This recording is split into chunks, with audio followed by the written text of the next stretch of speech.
Hello friends, welcome to my channel. ఈరోజు నేను stitching చేసేది పైన ఫ్లోర్ మోడల్ యూనిఫామ్ అనమాట.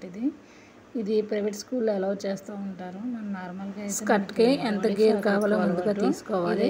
దాన్ని మనం నడుం బెల్ట్కి అటాచ్ మోడల్ కింద ఇటు అటు ముందుగా చిన్నగా బాడీలో ఫ్రంట్ బ్యాక్ మాత్రమే అంటే చిన్న క్లాత్ మడతెట్టి కుట్టుకున్నాం అంటే మనం స్కర్ట్ ఇది వచ్చి మనం అటాచ్ చేసిన బక్రమ్ షీట్ వేసాను. కొంచెం స్టిఫ్గా ఉంటుందని నడుం దగ్గర బెల్ట్ అనమాట. ఇది ముందుగా ఈ బెల్ట్ ఇప్పుడు ఆల్రెడీ మనం ఈ బెల్ట్కి ఒక సైడ్ కుట్టేసుకున్నాం కదా, కుట్టి లేని సైడ్ చూసుకొని కుర్చీలు పెట్టుకుంటూ వెళ్ళాలి. ఇవి కూడా నార్మల్ కుర్చీలు కదా, చూడండి ఆపోజిట్ లో ఆ పీస్ మనం ఒక్కొక్క ఇంచు స్టిచ్చింగ్ చేసుకుంటూ రావాలి.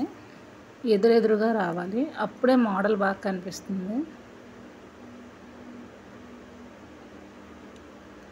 ఈ విధంగా ఒక ఇంచు ఇటు పెడితే మళ్ళీ దాని ఎదురుగా ఇంకొక ఇంచు.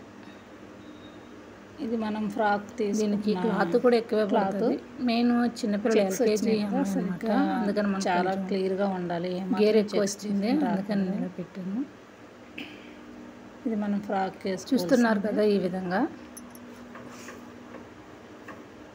టోటల్ క్లాత్ అంతా మనకి నడానికి సరిపడా బెల్ట్ తీసుకున్నాం కదా, బెల్ట్కి సరిపడా ఇలా పెట్టుకుంటూ వెళ్ళాలి. ప్రతిదీ కూడా సమానంగా ఉండాలి, ఒకటి పెద్దది ఒకటి చిన్నది అన్నట్టు రాకూడదు.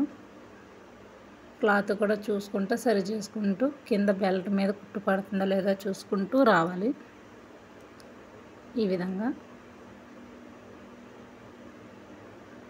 ఈ పైన ఫ్లోర్ మోడల్ అయితే ఇదే నేను ఫస్ట్ టైం కుట్టడం, ఎప్పుడూ కుట్టలేదు. కానీ ట్రై చేసా, బాగానే వచ్చింది. ఇటువంటి నేను ఆల్రెడీ 3-4 కుట్టాను, కాకపోతే లాస్ట్ది అనమాట. దీనికే మాత్రం వీడియో తీసాను. ఫస్ట్ మా అమ్మాయితోటే మొదలు, తర్వాత ఎవరైనా అన్నట్టు. ముందు మా అమ్మాయి మీద ప్రయోగం చేశాను, తర్వాత మిగతా స్కూల్ యూనిఫామ్స్ వస్తుంటే ఒప్పుకున్నాను. బాగానే వచ్చినాయి. ఈ పైన ఫ్లోర్ మోడల్కి పైన షర్ట్ వస్తుంది అన్నమాట. షర్ట్ కూడా నాకు ఆల్రెడీ స్టిచ్చింగ్ వచ్చు కాబట్టి పర్వాలేదు, ధైర్యంగానే ఓకే చేశాను.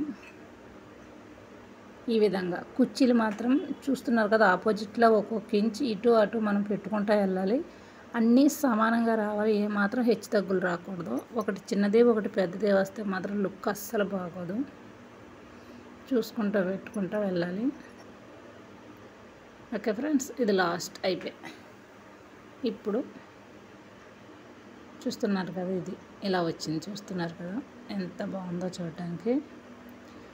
ఇప్పుడు ఎక్స్ట్రా దారాలు ఎన్నో కనబడితే వెంటనే కట్ చేసేలా నాకున్న అది ఒక గొప్ప అలవాటు. మనం ఆల్రెడీ బక్రమ్ షీట్ పెట్టుకోవడం వల్ల చాలా ఈజీగా స్టిఫ్గా నీట్గా కుట్టు కూడా పడద్ది. మనకి వెంటనే చెప్పిన మాట ఉంటుంది అన్నమాట క్లాత్. ఇలా రివర్స్ చేసుకొని కుట్టుకున్నామంటే నడుం బెల్ట్ ఈజీగా మనం తిప్పుకోవచ్చు. చూస్తున్నారు కదా, ఇలాగా దీన్ని మనం రివర్స్ చేసామంటే బక్రమ్ లోపలికి వెళ్ళిపోద్ది. నడుం దగ్గర బెల్ట్ కూడా స్టిఫ్ కనబడుతుంది. ఆ సైడ్లు మాత్రం మనం టర్న్ స్కూల్ తోటి కొంచెం స్ట్రాంగ్గా చెప్తే స్క్వేర్ షేప్లో వస్తాయి. ఈ విధంగా ఇప్పుడు దాని మీద మనం లైన్గా కుట్టేసుకుంటూ వచ్చేయడమే. కానీ నా మిషన్ మాత్రం చాలా సార్లు దారం తెగుతూనే ఉంది. చాలా ఇబ్బంది అనిపించింది. పాపం ఏమయ్యిందో, దాన్ని ఖాళీ లేకుండా కుడితే ఆయిల్ వేయాలి కదా, నేను కొంచెం బద్దకిచ్చాను. అది నాకు పని ఎక్కువ చెప్తుంది. ఈ విధంగా ఇప్పటికిప్పుడు ఎన్నిసార్లు చూశారు కదా, 3-4 సార్లు అనమాట. అయినా పని పూర్తి చేసి వస్తానులేండి.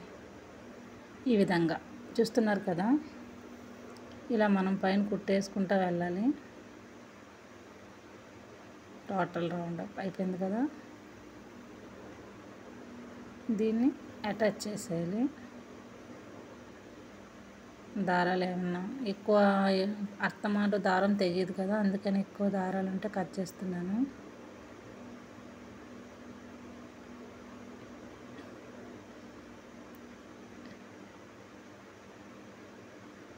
చూస్తున్నారు కదా, ఈ విధంగా ఏదైనా దారాలు కనిపించకుండా నీట్గా కట్ చేసుకుంటే లుక్ బాగుంటుంది. ఇప్పుడు మొత్తం టోటల్ అటాచ్ చేసి